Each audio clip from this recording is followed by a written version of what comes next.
Ce balado est une présentation de la Fabrique culturelle de Télé-Québec en collaboration avec Transistor Média.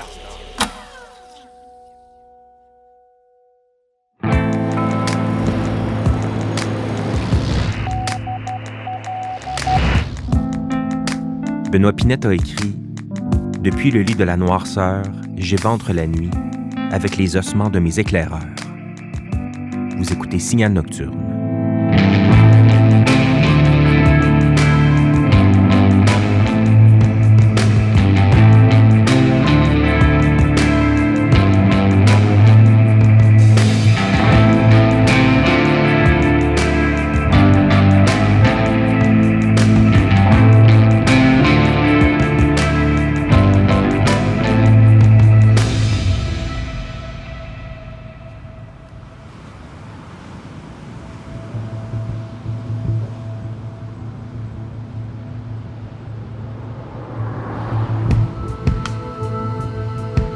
On avait roulé à tombeau ouvert sur la 172 en direction est.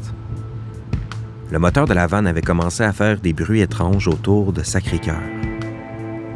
On se sauvait d'une drôle de soirée, un spectacle de foire qu'on avait fait malgré nous, une célébration des miracles de l'aviation avec des tours pour divertir les foules qui s'étaient déplacées au port, comme chaque année. On devait fermer nos amplis et ranger nos guitares au coucher du soleil pour regagner Tadoussac en un temps record. Une autre nuit, un autre chapiteau. Les spectacles étaient à peine finis que le soleil se levait et nous traçait le chemin pour une baignade dans un lac qui avait vu périr des jeunes festivaliers comme nous. Le lendemain, dans le stationnement du motel de L'Anse à l'eau, en sortant du lac qui porte le même nom, je l'ai vu débarquer du camion de tournée et faire son check-in dans la chambre voisine. Il était là au même festival où on jouait depuis quelques soirs. Avec ses 4 musiciens, il venait présenter un album au titre évocateur, Le fleuve en huile. En comptant les années, je réalise que ça fait 10 ans que mon chemin a croisé celui de Tire le Coyote pour la première fois. Et durant cette décennie, Benoît Pinette, alias Tire le Coyote, a lancé 4 albums studio. Il a fait paraître un EP de reprise en collaboration avec Jeannot Bournival. Et récemment, il a publié « La mémoire est une corde de bois d'allumage » aux éditions La Peuplade. Le comédien Jacques Leblanc nous en lit un extrait.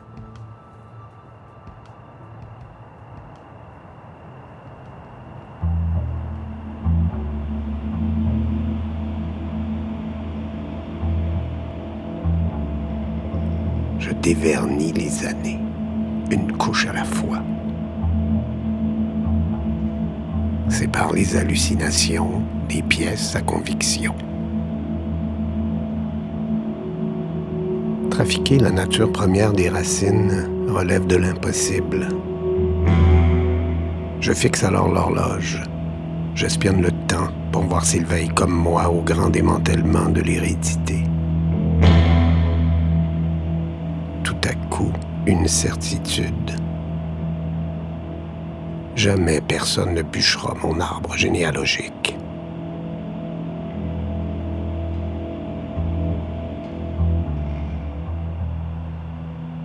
Je me suis rendu dans la tanière de Benoît Pinette pour discuter d'écriture, de musique, de tournée et d'inspiration.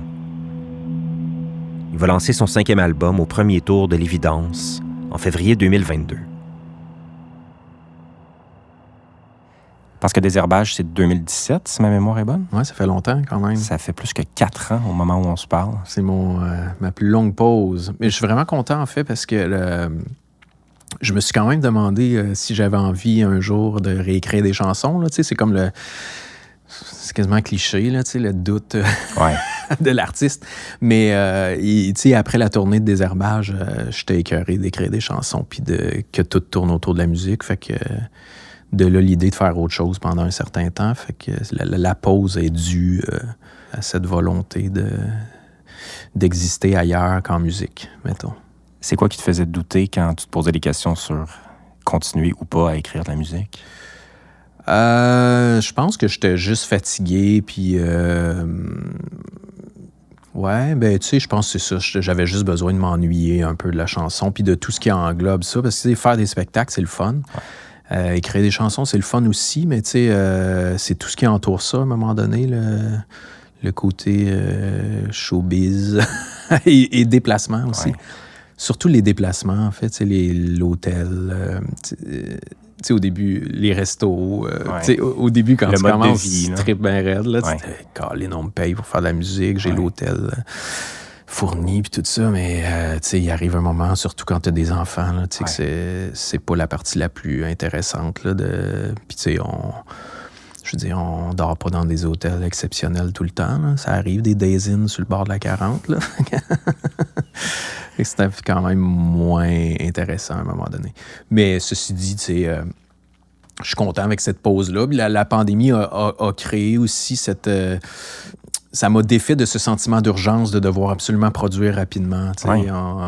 Produire à tout prix. Produire, parce que les premiers albums se sont quand même faits en dedans tout le temps d'1 an et demi, 2 ans max. Là.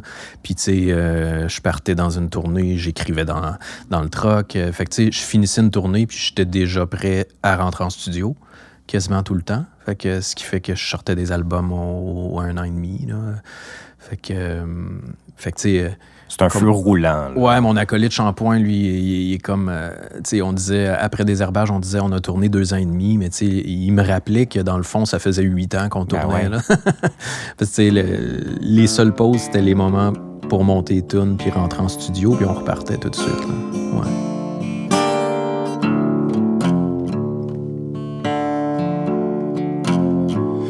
Ton cœur est un si beau pays, le mien une maison mobile.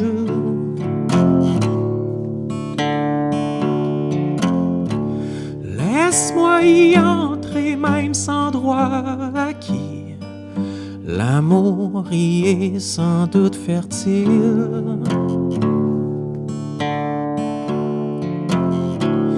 Je cherche tes fondations et ta carte routière, cimente mon âme à tes frontières.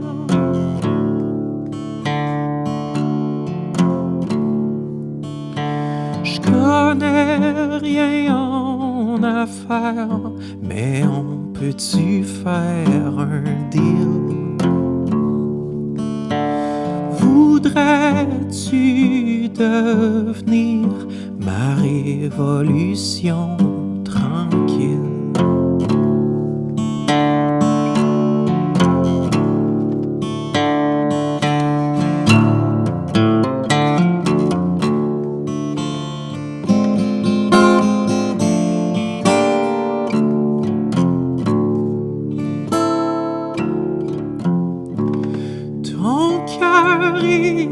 Si beau pays, donne-moi ma carte de résident.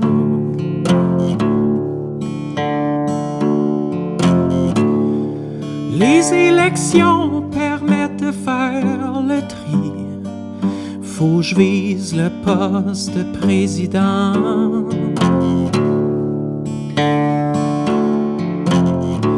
J'ai toutes les raisons d'y planter ma vie, d'y ensemencer le temps.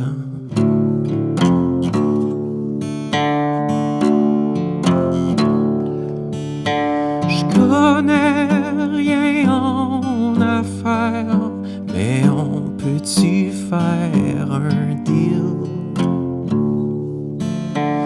Voudrais-tu devenir ma révolution tranquille? Voudrais-tu devenir ma révolution tranquille?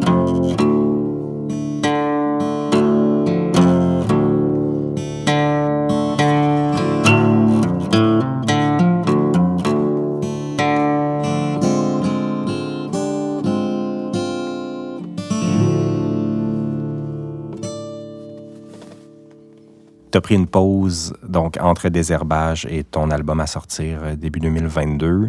Il y a eu un recueil de poésie qui est né C'était quoi le premier mot, le premier instant, le jour 1 de La mémoire est une corde de bois d'allumage? En fait, ça fait longtemps quand même que j'ai ça en tête, d'écrire un recueil un jour. Tu sais, on me rappelait souvent que mes textes de chansons étaient imagés, qu'il y avait une certaine plume poétique, mettons. Mais effectivement, c'est la fin de la tournée de Désherbage, puis la trouvaille du fil conducteur, finalement. Tu sais, j'ai traité de l'enfance dans quelques chansons quand même. Mais j'avais pas l'impression que j'avais pu faire le tour, mettons, de ça. Puis en imaginant tout ce côté générationnel de l'affiliation, ça me permettait de replonger dans cette enfance-là, mais d'évaluer mon rôle de parent aussi, tu sais. Fait que c'est vraiment cette trouvaille-là, tu sais, de ce fameux fil qui m'a lancé, puis je finissais la tournée, puis j'avais pas envie d'écrire des chansons. Ouais. Mais c'était pas nécessairement le dégoût de l'écriture. Là, j'avais envie de continuer à écrire, à créer quelque chose, mais fallait que je trouve quelque chose de différent. Puis c'est quoi qui est plus difficile dans traiter de l'enfance en chanson versus en poésie, parce que tu y es arrivé dans le recueil? Est-ce que c'est le médium en tant que tel qui fait en sorte que tu trouves une voix plus évidente dans l'écriture plus que dans la musique?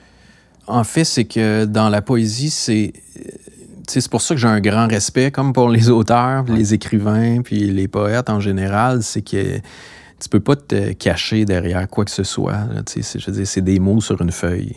Tes mots ne sont pas derrière une interprétation, des arrangements musicaux.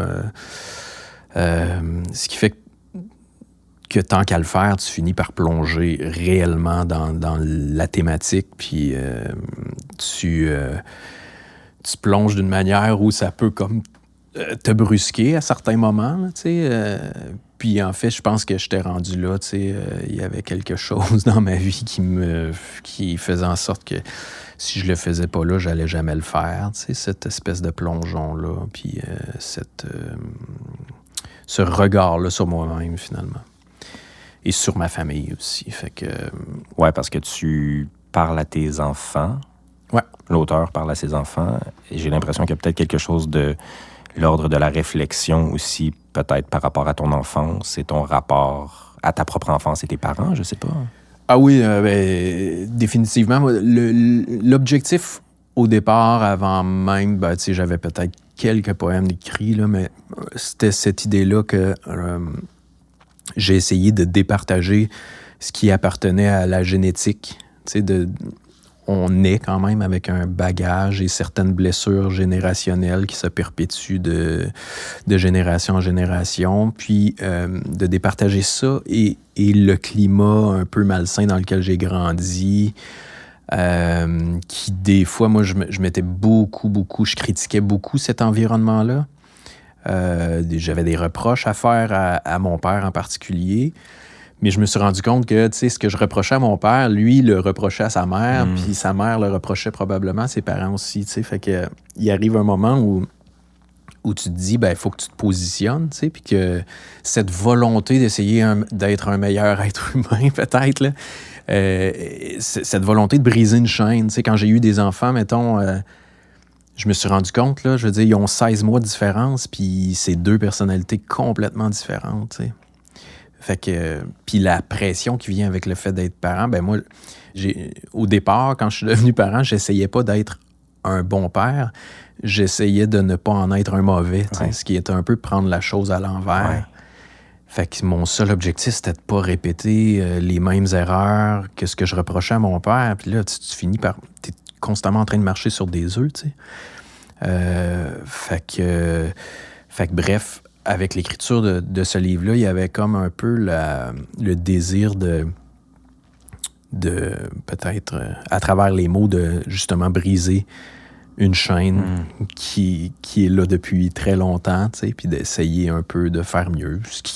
Ce qui, quand je regarde autour de moi, je sais pas, là, mais je pense que ça devrait être l'objectif d'à peu près tous les êtres humains, d'essayer de faire un peu mieux, puis d'être bienveillant avec soi-même et les autres, là, tu sais, fait que... Ouais. Même si j'ai grandi dans le déni des fleurs, Je ne mourrai pas en emportant le printemps. Devenir père, ou apprendre à vous laisser tomber, doucement, parfois.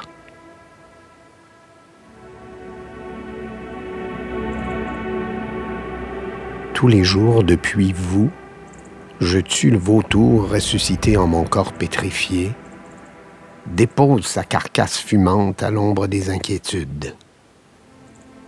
Mon appartenance est sans faille à cette chose intemporelle qu'on nomme l'amour. Je vous écris le chantier qu'on m'a légué, l'absence de parole dont je suis empreint, la beauté simple comme une seule branche à laquelle s'agripper, une seule branche à laquelle vous fiez. Se construire une cabane à la pointe de vos cils, c'est s'assurer une vue panoramique sur la trajectoire de l'enfance.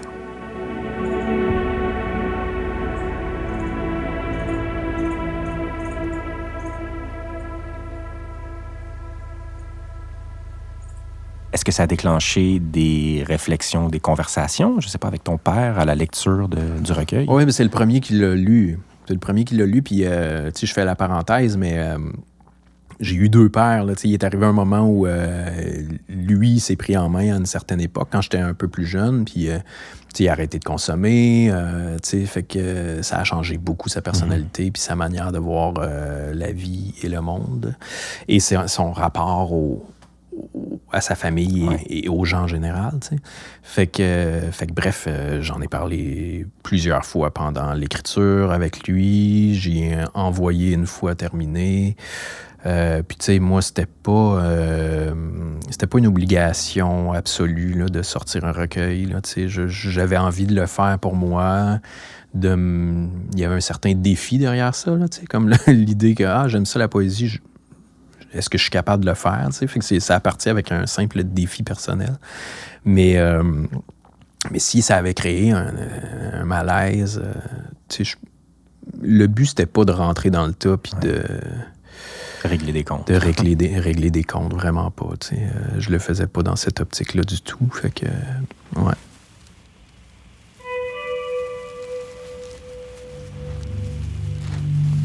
Je suis littoral. Je m'abandonne comme une plage à la mer, le large sondé. L'éternité est renouvelée en un clin d'œil dans la tour d'un château de sable. Finalement, j'ai un talent pour l'économie des paysages. Je les emmagasine à même la source du vertige et j'épouse demain dans la plus pure tradition des rendez-vous reportés. La tête pleine de sommets de montagne.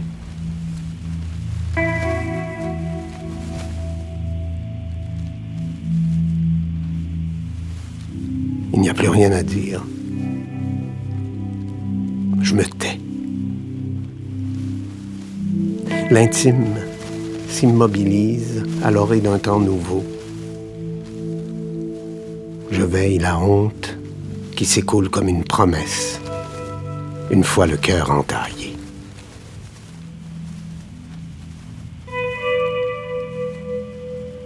La résilience est un avis de renouvellement pour le lendemain, quand se perd en chemin une époque.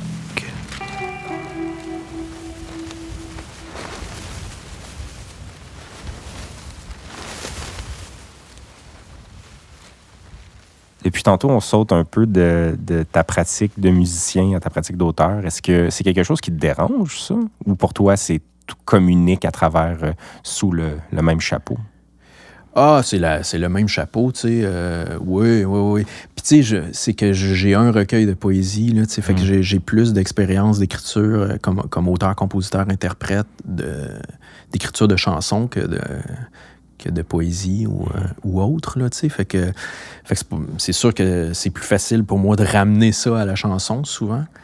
Je suis pas un spécialiste du tout en poésie, puis probablement que sans avoir le syndrome d'imposteur, je me sens peut-être... J'ai fait quelques salons du livre, là, tu sais, puis je vois que le flow est moins évident sur mon approche de la poésie que de mon approche de la chanson, tu sais. Fait que... J'imagine que tu te découvres un peu en tant qu'auteur de poésie. Oui, vraiment. Vraiment, je me découvre. Puis ça semble être très relié, mais ça l'est, mais en même temps, c'est très différent, tu sais. Fait que non, tu sais, moi, de sauter d'un à l'autre, pour moi, c'est la même fibre créatrice. Ouais. Est-ce que tu sens que l'écriture de La mémoire est une corde de bois d'allumage a influencé ton écriture pour tes nouvelles chansons, les chansons qui seront sur ton nouvel album? Ouais, je pense que oui. Puis même premièrement, j'ai écrit tous les textes avant même d'avoir de la musique sur les chansons. Ce qui fait que ça, je pense pas que je me serais permis ça si ça n'avait pas été de l'écriture du recueil, parce que j'étais totalement conscient que les mots se devaient de vivre parfaitement avant même qu'il y ait une musique qui est mise dessus. Non pas que j'ai essayé de cacher des imperfections avec la musique par le passé, là, mais je pense que pour moi, si je lisais mon texte de chanson d'un bout à l'autre, puis que je trouvais que ça coulait, que tout était là, qu'il y avait une espèce d'évolution, que tout était dit, en tout cas, ça me prouvait que ça allait être un bon texte de chanson, tu sais. Fait que ça, c'est sûr que ça a influencé. Je pense que dans l'écriture aussi de ces chansons-là, il y a quelque chose peut-être de plus fignolé ou littéraire dans la manière de construire mes phrases. OK. Dans le sens où je me faisais un malin plaisir par le passé d'inclure des mots plus, tu sais, des chainsaws, puis des affaires comme ça. Ouais, tu sais, qui était plus dans le côté, le parler québécois, tu sais. Puis, tu sais, je mélangeais ça avec des choses plus littéraires, mais là, il y a moins cette volonté-là de puncher, tu sais, de frapper à tout prix, là, tu sais. Fait que ce qui fait que ce désir-là de moins puncher fait aussi en sorte que tu réfléchis, tu t'attardes davantage au texte complet, tu sais, à la manière dont le texte au complet est écrit et non pas à ces espèces de punch-là, finalement. Est-ce que tu veux me présenter la pièce La couleur du vent? Ouais, c'est quand même probablement la chanson la plus rentre-dedans, comme de l'album, qui fait référence plus aux guerres de pouvoir. Là, il y a une espèce... moi, j'ai eu beaucoup de difficultés, encore aujourd'hui, je pense, avec l'autorité en général. Les gens qui s'octroient le droit de gonfler leur ego sur le dos des autres. Là. Puis aussi ce rapport-là à la fragilité, à la vulnérabilité, de dire, OK, probablement que les personnes qui désirent le plus montrer leur confiance et leur autorité sont peut-être ceux qui sont les plus vulnérables en bout de ligne. Fait que c'est un peu tout ça qui tournait dans ma tête là, quand j'ai écrit cette chanson-là. Ouais. Hey, j'ai une idée. Ça te tente-tu? J'ai vu ta feuille traîner. Ça te tente-tu de me lire le texte? Ah oui, je peux faire ça. Avant de me le jouer, j'ai comme le goût de faire le même chemin. Tu sais, mettons, toi qui écris le texte et après ça, l'avoir en musique. Absolument. C'est bizarre, c'est pas bizarre. C'est pas bizarre pantoute. Sont-tu pas loin? Ça se peut qu'ils soient rendus sur le comptoir là-bas, par exemple, avec ma guitare. Hey, merci. Merci, Stéphanie. Stéphanie, mesdames, messieurs. Yeah! Fait que je te lis ça. Ouais, on t'écoute. La couleur du vent. Certains aiment puiser le bruit aux racines d'opinion, pour se vautrer dedans comme des porcs dans la boue. Et prisonniers de nos gorges, nous pleurons nos questions, dans l'attente infinie d'une levée d'écrou. Mais à quoi bon se targuer d'être loin devant, si personne ne s'attarde à la couleur du vent? Certains réservent à l'avance un embarquement pour la grande traversée de leur ego, et nous les laissons dépasser par l'accotement, étouffés par la crainte d'engrosser le chaos. Mais à quoi bon se targuer d'être loin devant si personne ne s'attarde à la couleur du vent? Certains rangent le doute dans l'allée des morts subites pour se donner le pouvoir d'étouffer la nuance, mais nous allons diminuer nos portions de bullshit et cracher la tiraille avec grande élégance. Car à quoi bon se targuer d'être loin devant si personne ne s'attarde à la couleur du vent? Quand viendra-t-il le temps de vomir le mythe des faiblesses perçues comme des parasites? Certains aiment puiser le bruit aux racines d'opinion pour se vautrer dedans comme des porcs dans la boue. Et prisonniers de nos gorges, nous pleurons nos questions. Dans l'attente infinie d'une levée d'écrou. Mais à quoi bon se targuer d'être loin devant si personne ne s'attarde à la couleur du vent? Certains réservent à l'avance un embarquement pour la grande traversée de leur ego. Et nous les laissons dépasser par l'accotement, étouffés par la crainte d'engrosser le chaos. Mais à quoi bon se targuer d'être loin devant si personne ne s'attarde à la couleur du vent? Certains rangent le doute dans l'allée des morts subites pour se donner le pouvoir d'étouffer la nuance. Mais nous allons diminuer nos portions de bullshit et cracher la tiraille avec grande élégance. Car à quoi bon se targuer d'être loin devant si personne ne s'attarde à la couleur du vent? Quand viendra-t-il le temps de vomir le mythe des faiblesses perçues comme des parasites? Car à quoi bon se targuer d'être loin devant si personne ne s'attarde à la couleur du vent?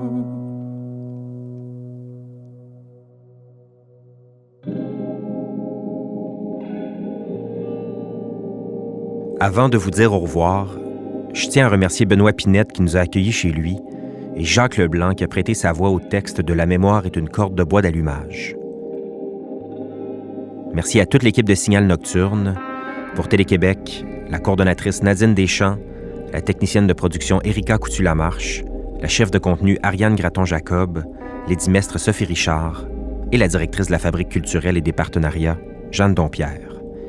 Merci à l'équipe de Télé-Québec Capitale Nationale Chaudière-Appalaches qui nous a accueillis à Québec. Pour Transistor Média, Tenaga Studio à la musique originale et à l'habillage sonore, François Larivière au mixage, Sophie Gemme à la recherche, Claire Thévenin chargée de production, Louis-Philippe Roy aux communications, Stéphanie Lorrain à la production exécutive et moi-même, Julien Morissette à l'animation et la réalisation. Abonnez-vous dès maintenant à Signal Nocturne, dans l'application de balado de votre choix, ou écoutez-nous sur lafabriqueculturelle.tv. On vous propose un nouvel épisode chaque vendredi soir. Je m'appelle Julien Morissette. Bonne nuit.